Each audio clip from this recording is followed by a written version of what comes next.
masyarakat yang menggunakan Pindar ini masyarakat yang sudah rasional, kemudian betul-betul menggunakan Pindar ini untuk keperluan yang produktif, punya kesadaran.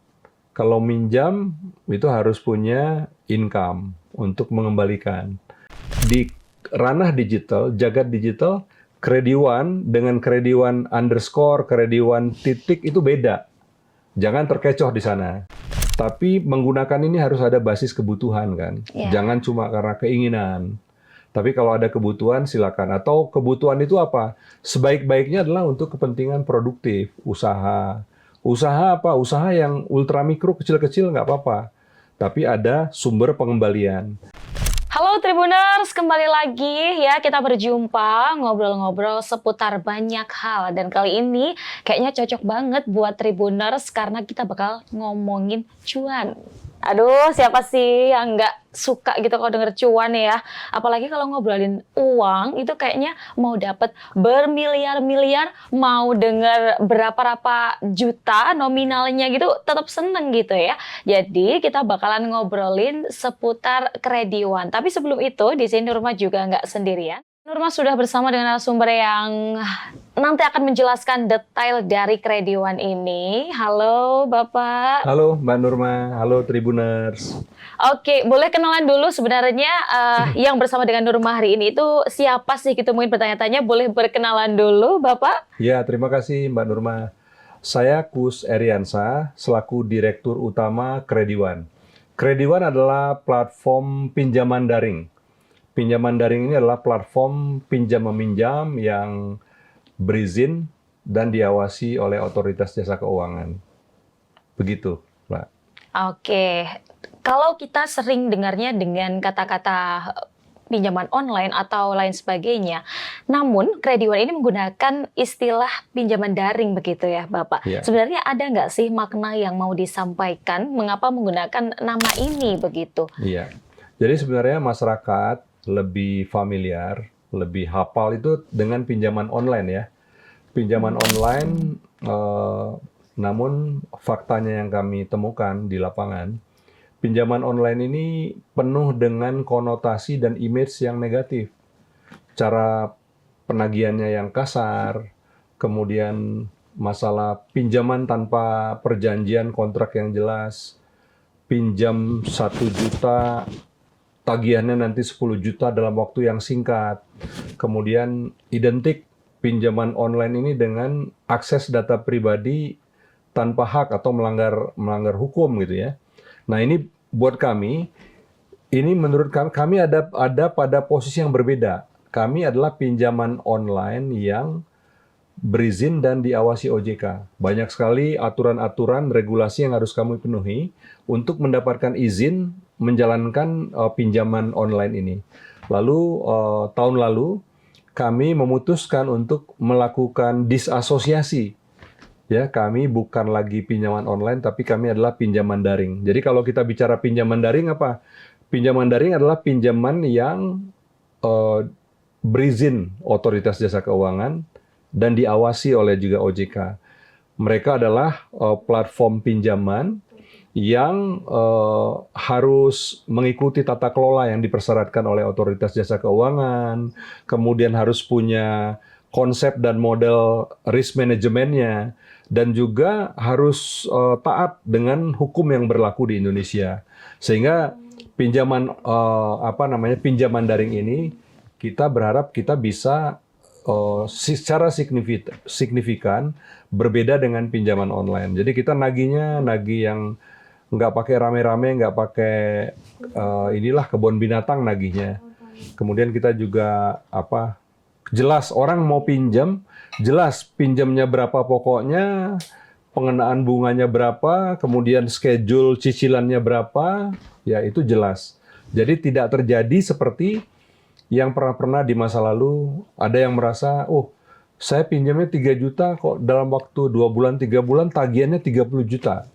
Kami pastikan yang seperti itu bukan pinjaman daring yang berizin dan diawasi OJK. Nah, Krediwan adalah salah satu dari pinjaman daring yang berizin dan diregulasi dan diawasi oleh OJK. Begitu Mbak Nurma. Tentunya ini berarti aman ya Aman. digunakan. Kemudian Ya. apakah kira-kira manfaat yang bisa didapatkan oleh para pengguna krediwan ini khususnya apa sih Pak? Untuk kita bisa membedakan tuh, Iya. kan bisa kita kayak dengernya pinjol, Iya. bahaya banget loh gitu Betul. kan. Nah kita pakai Pindar, selain ini namanya juga ramah bahasa Indonesia banget dong tentunya ya. Betul. Cinta bahasa Indonesia juga. Kira-kira kalau pengguna ini mau make, itu keuntungan apa aja? Ya, pada dasarnya pinjaman daring ini kan kita menyediakan akses yang mudah kepada masyarakat. Ya, dulunya untuk terakses dengan pinjaman di bank, seorang itu harus masuk dalam kategori bankable, layak menurut bank. Salah satu parameter layaknya punya jaminan, punya sertifikat rumah, punya BPKB, sepeda motor atau mobil. Baru kalau mau ngajukan pinjaman ke bank itu dianggap cukup memenuhi syarat, walaupun banyak lagi ada 5C gitu ya. Nah, pinjaman daring ini memberikan alternatif ya. Kita menganalisa seorang itu bukan hanya dari ketersediaan jaminan, tapi kita melihat profil dengan menggunakan data-data alternatif. Ya, data-data alternatif inilah yang kita gunakan sehingga kita bisa menilai orang-orang muda, orang-orang baru yang catatan kreditnya belum ada, tapi tetap bisa kita nilai.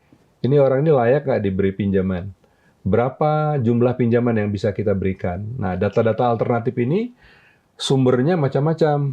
Bisa dari data telco, ya, data telco maksudnya begini. Orang yang nomor telkonya baru seminggu dengan orang yang nomor telkonya sudah setahun, resikonya beda dong. Iya. Yang baru seminggu pasti lebih beresiko. Iya. Ya kan, kalau yang udah setahun, 3 tahun, 5 tahun berarti dia menjaga reputasinya dengan nomor handphonenya. Nah, itu data-data itu kita analisa. Lalu kita juga analisa data sosial medianya. Ya. Nah, itulah yang membuat kita kemudian bisa terakses, bisa melakukan verifikasi atas profil orang-orang baru, orang-orang muda yang belum ada catatan kredit. Yang kedua, melalui pinjaman daring ini, Tribuners itu tentu saja udah, ya sebagian mungkin sudah tahu ya, selain terakses dengan alternatif pinjaman, juga terakses dengan platform yang cepat, prosesnya cepat. Kalau ya katakanlah kalau kita pinjam di perbankan ya, yang modelnya konvensional kan bisa harian bahkan mingguan mau ngajukan pinjaman. Kalau di Pindar, di Krediwan, Tribuners bisa apply, proses, datanya sudah lengkap. Approval-nya itu hitungannya hanya menit. Bahkan kalau sudah pernah pinjam, catatannya bagus, ya hitungannya approval-nya itu sangat cepat, ya di bawah 5 menit. Nah ini dua kelebihan ini yang proses cepat gitu ya. Kemudian kita juga bisa menganalisa dengan menggunakan data-data alternatif. Inilah yang menjadi kelebihan kita. Tapi ada ininya, tapi jangan disamakan. Loh, kalau bank bunganya rendah, marginnya rendah. Kalau kita kita karena prosesnya banyak menggunakan teknologi dan segmen yang dilayani adalah segmen yang belum terverifikasi resiko kreditnya, ya sehingga resikonya cenderung lebih tinggi. Sehingga kita menggunakan manfaat ekonomi atau biaya layanannya sedikit lebih mahal dari perbankan. Tapi pinjam di pinjaman daring seperti Krediwan ya bisa matching lah antara kebutuhannya kapan dengan ketersediaan dananya. Begitu, Nurma. Oke, berarti kita bisa ibaratnya memantau juga begitu ya Pak, ketika akan menggunakan dari Krediwan ini, karena sudah dijamin dan aman gitu ya. Kalau boleh tahu siapa aja sih gitu yang bisa menggunakan dari Krediwan ini begitu Pak? Kalau Krediwan ini yang jelas warga negara Indonesia ya, kita tidak bisa menyalurkan pinjaman kepada warga negara asing. Jadi warga negara Indonesia yang dewasa, kita memang mulai umurnya 18 tahun, tapi kebanyakan yang menggunakan Krediwan ini umur di atas 20 tahun, jadi mulai 21, 22. Bahkan kalau di Solo itu pengguna Krediwan terbesar itu di umur di atas 35. Di atas 35 sampai 55. Nah, ini juga sebenarnya menunjukkan bahwa pengguna Krediwan di Solo itu lebih rasional, banyak untuk keperluan yang produktif ya, barangkali untuk digunakan untuk mendukung usaha. Nah, tapi memang secara umum umur 21 itu banyak 21 ke atas banyak menggunakan layanan Krediwan ini. Dan kami juga sama, pada dasarnya memang platform Krediwan ini kita bisa diakses untuk alternatif pinjaman yang multiguna. Multiguna itu apa? Pinjamnya sebenarnya jalurnya konsumtif, tapi dimanfaatkan bisa sesuai kebutuhan. Bisa untuk usaha, ya ada misalnya usaha-usaha kecil yang hitungan pendapatannya harian, ya kan perlu pendanaan, nilainya nggak gede-gede, 1 juta, 2 juta, bisa akses ke Krediwan, ya. Dan tenor pembayarannya juga bisa bervariasi, dalam 1 bulan bisa bayar 2 kali, atau dalam 3 bulan bayarnya ada yang sampai 6 atau 3 sampai 6 kali bayar. Termnya seperti itu, Mbak Nurma. Kira-kira nih, mungkin Tribuners bisa di-spill nggak sih, Pak? Kira-kira syarat yang harus dipenuhi untuk kita bisa menggunakan Krediwan. Ini kan karena biasanya nih, terutama Gen Z atau juga beberapa orang dewasa begitu ya, yang ingin menggunakan Krediwan untuk hal-hal yang produktif begitu. Apa aja begitu, Pak? Ya, menggunakan Krediwan untuk hal-hal yang produktif atau emergency. Iya. Urgent ya, itu bisa ya. Iya. Syarat-syaratnya sebenarnya mudah sekali kalau di pinjaman daring 1, KTP ya. Kita harus masukkan KTP, kemudian dari KTP itu tinggal registrasi. Syarat utamanya sebenarnya KTP. Iya. Registrasi, kemudian ada selfie, foto selfie, kemudian bisa diverifikasi. Syaratnya semudah itu. Lalu apakah Krediwan hanya menganalisa dari KTP? Tentu tidak. Kami menggunakan berbagai macam jenis data yang kami kerjasama dengan layanan-layanan yang penyedia data. Jadi atas profil yang kami lihat diregister berdasarkan NIK, lalu kemudian kami menggunakan berbagai macam data untuk menganalisa profil ini. Dalam waktu menit, kami udah langsung dapat profil resiko dari calon peminjam ini. Lalu kita putuskan kita akan setujui atau tidak. Jadi syaratnya KTP aja sama modal selfie. Oke, Nah, gampang banget. tapi kan gitu ininya. Tapi Iya. hati-hatinya, bukan berarti di Krediwan itu semua peminjam itu kita setujui. Tetap kita analisa, kita lihat profilnya. Kalau profilnya layak, lalu kita setujui. Kalau tidak layak, nanti bisa istirahat dulu, nanti mungkin bisa sebulan lagi atau berapa waktu bisa mengajukan lagi. Prinsipnya seperti itu, Mbak Nurma. Iya, tapi meskipun mudah, ini juga mungkin Tribuners kalau yang memang merasa dirinya aman-aman saja dan tidak ada masalah tentang keuangan, ini bisa langsung menggunakan Krediwan ya, Betul, Mbak. betul. Karena itu tadi ya, kita juga melihat begitu latar belakang dari pengguna tersebut. Jadi tetap terus untuk pantau begitu ya, kira-kira apa aja sih gitu. Di Krediwan ini bisa digunakan apa aja. Mungkin boleh sambil dicek Tribuners ya, di Ya, App Store atau... di App Store ya, kita ada di App Store ya, Krediwan. Tapi hati-hati kalau di era digital itu nama itu harus akurat. Nama itu harus akurat. Jadi seperti Krediwan itu banyak akun palsunya. Bahkan banyak yang ini, Pak. Banyak yang memalsukan. Iya. Yang memalsukan. Ada juga pinjol ilegal kan. Iya. Mereka bisa jadi memalsukan nama kami, Krediwan diberi underscore, Krediwan ada titiknya. Itu di ranah digital, jagat digital, Krediwan dengan Krediwan underscore, Krediwan titik itu beda. Jangan terkecoh di sana. Jadi kalau mau download di App Store ya Krediwan ya. Nah lalu kita juga rekan-rekan Tribuners itu sebenarnya yang paling penting di Indonesia itu salah satunya adalah coba menggunakan, tapi install tapi tidak harus menggunakan. Tapi menggunakan ini harus ada basis kebutuhan kan. Iya. Jangan cuma karena keinginan. Tapi kalau ada kebutuhan silakan. Atau kebutuhan itu apa? Sebaik-baiknya adalah untuk kepentingan produktif, usaha. Usaha apa? Usaha yang ultramikro kecil-kecil nggak apa-apa. Tapi ada sumber pengembalian. Nah, kemudian yang kedua bisa digunakan untuk yang sifatnya urgent ya. Misalnya harus pulang kampung. Sudah tanggal tua, uang nggak ada, ya bisa pakai krediwan. Nanti bayarnya kapan? Bayarnya pas gajian. Nah, model-model seperti itu yang kita harapkan jadi Tribuners itu ya bisa install tapi menggunakannya itu bisa kapan aja, tidak harus diburu-buru ya. Prinsipnya seperti itu. Dan di Indonesia ini Mbak Nurma, Indonesia itu inklusi keuangannya sudah tinggi, sekitar 80-an%. Artinya orang-orang yang sudah terakses dengan layanan keuangan. Tapi indeks literasinya masih 60-an.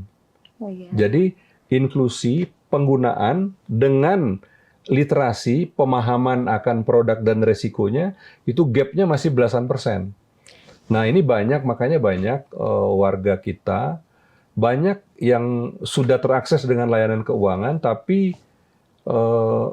belum literate. Belum tahu apa kegunaan produknya dan apa resikonya.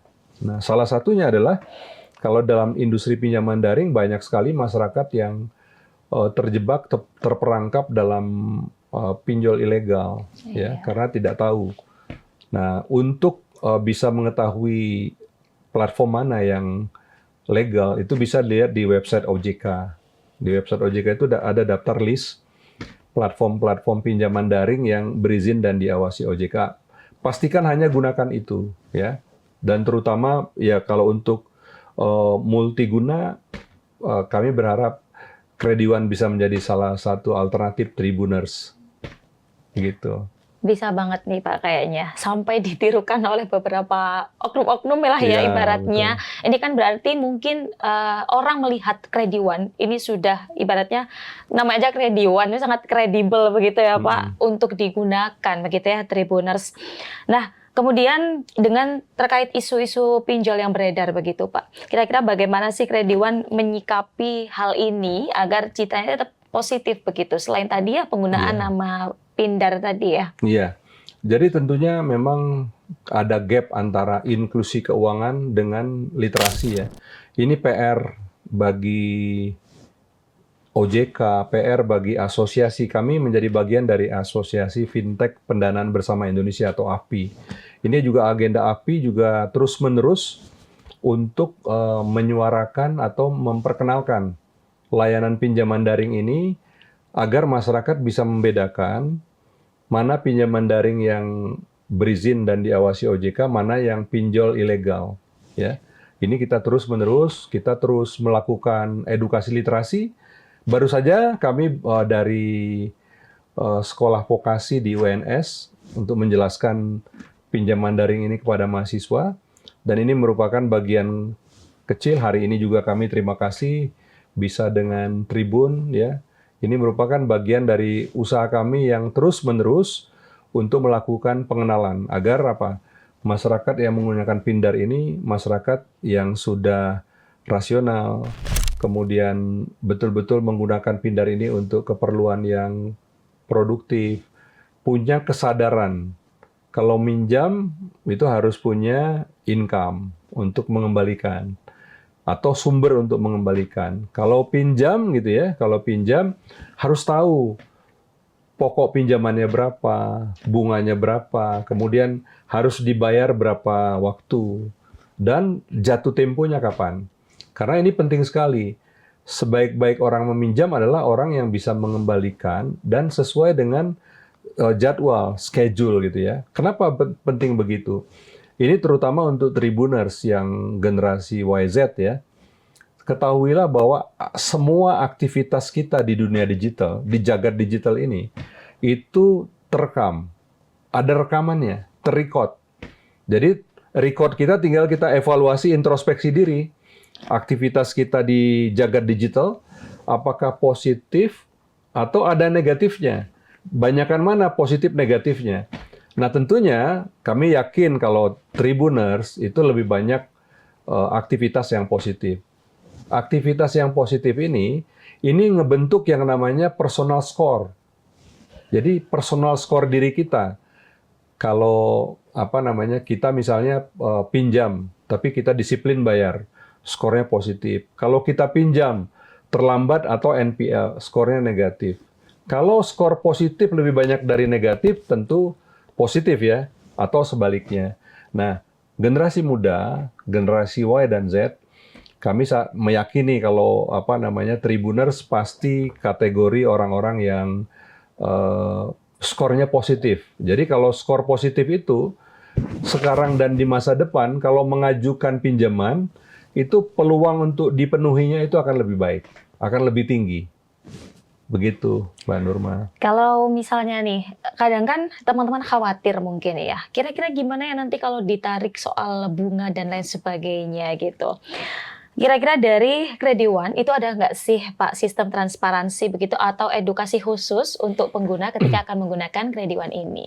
Jadi kalau menggunakan Kredi One, sebenarnya kan prosesnya ada register, download dulu, setelah download ada di gadget kita, lalu kita registerkan nama kita, di situ diperlukan informasi-informasi terutama tentang data-data NIK ya, kependudukan dan lain-lain.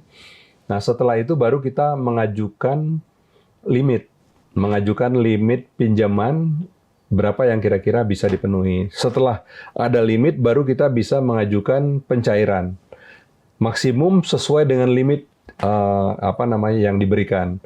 Nah, pada proses itu jelas itu kita ada namanya tanda tangan digital juga karena ini proses kita ini tanpa contactless. Ya, contactless tanpa pertemuan, kami menggunakan tanda tangan digital. Tanda tangan digital ini sah secara hukum ya, dan pada prosesnya di situ dijelaskan sebelum Tribuners menyetujui di situ akan terlihat pokoknya berapa, bunganya berapa, pengenaan biayanya, adminnya berapa, lalu dibayar dalam berapa kali cicilan dan jatuh tempo setiap berapa hari. Kalau setuju ya disetujui. Nah, artinya inilah memang satu kebiasaan yang perlu kita bangun bahwa seorang yang melakukan pinjam-meminjam itu harus tahu apa sebenarnya yang diperjanjikan. Berapa besar pinjaman, berapa pengenaan bunganya, adminnya, kemudian bagaimana jatuh temponya. Itu sangat penting. Nah, kalau selama itu kita tahu, harusnya kejadian ke depan itu semua nggak ada yang kejutan. Ya. Jadi yang nggak ada kejutan. Kalau kita disiplin, kita berharap ya nggak ada sampai perlu penagihan karena sudah bayar gitu ya. Sebaik-baiknya kita itu kan kalau kita tahu kita punya kewajiban hutang sesuai dengan tanggal jatuh tempo kita bayarkan. Betul. Walaupun dari kami itu menyediakan semacam reminder untuk mengingatkan. Besok ada kewajiban pinjaman yang harus dibayar gitu ya, itu ininya. Dan ya kita berharap memang begitu. Dan sebenarnya sebagian besar warga Indonesia itu disiplin kok. Mereka bayar sesuai dengan tanggal jatuh tempo. Berarti yang isu yang beredar terkait penarikan yang cukup mengerikan itu sebenarnya mungkin hanya beberapa itu hanya saja, beberapa case. Jadi sebagian kecil memang saudara-saudara kita itu kesulitan membayar karena mungkin sedang kehilangan pekerjaan atau usahanya income-nya sedang menurun. Jadi sangat sedikit orang yang karakter attitude-nya yang memang mau ngemplang gitu ya. Apalagi ya kami meyakini kalau warga Tribuners ya itu nggak ada yang ikut-ikutan dalam ada portal grup gagal bayar namanya. Oh ya, sampai ada portalnya. Ada tuh di beberapa platform media sosial sampai ada dibuat grup gagal bayar yang menghimbau dan mengajarkan orang untuk gagal bayar. Ini kan satu platform, ini suatu inisiatif yang menurut kami tidak etis, tidak baik ya, dan bahkan itu ada potensi pelanggaran hukumnya. Nah, kita berharap Walaupun ada orang yang seperti itu, ya Tribuners nggak usah ikut-ikutan. Kalau sudah ikutan, harusnya bisa keluar dari sana.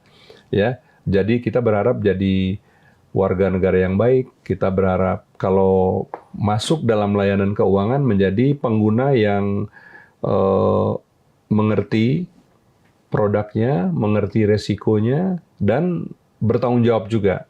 Seperti halnya kami di Krediwan ingin menjadi platform pinjaman daring yang responsibel, yang bertanggung jawab. Jadi orang yang datang menggunakan layanan kami adalah pelanggan kami yang harus kami treat dengan sebaik-baiknya.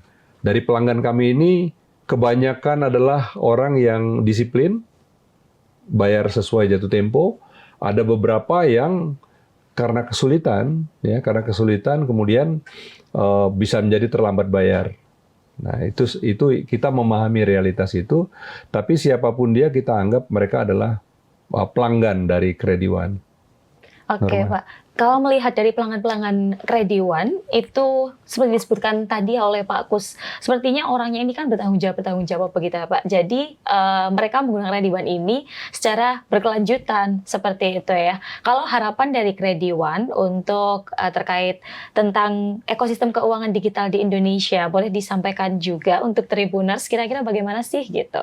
Ya, kalau jadi gini, ekosistem keuangan digital di Indonesia sebenarnya semakin hari semakin baik, semakin efisien, semakin terintegrasi, dan ujung-ujungnya itu kita berharap dari kematangan dari ekosistem digital ini banyak pengguna masyarakat, termasuk Tribuners yang semakin banyak bisa menggunakan layanan-layanan keuangan digital ini.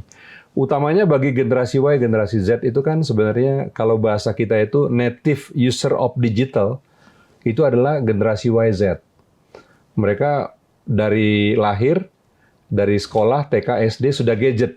Ya, sangat digital. Nah, tapi sebagai warga negara digital asli gitu ya, harus tetap terus rajin belajar, mengekspos, mengupgrade diri, supaya menjadi pengguna layanan keuangan digital yang berkelas lah, yang mengerti, yang nggak FOMO, ya nggak hanya FOMO.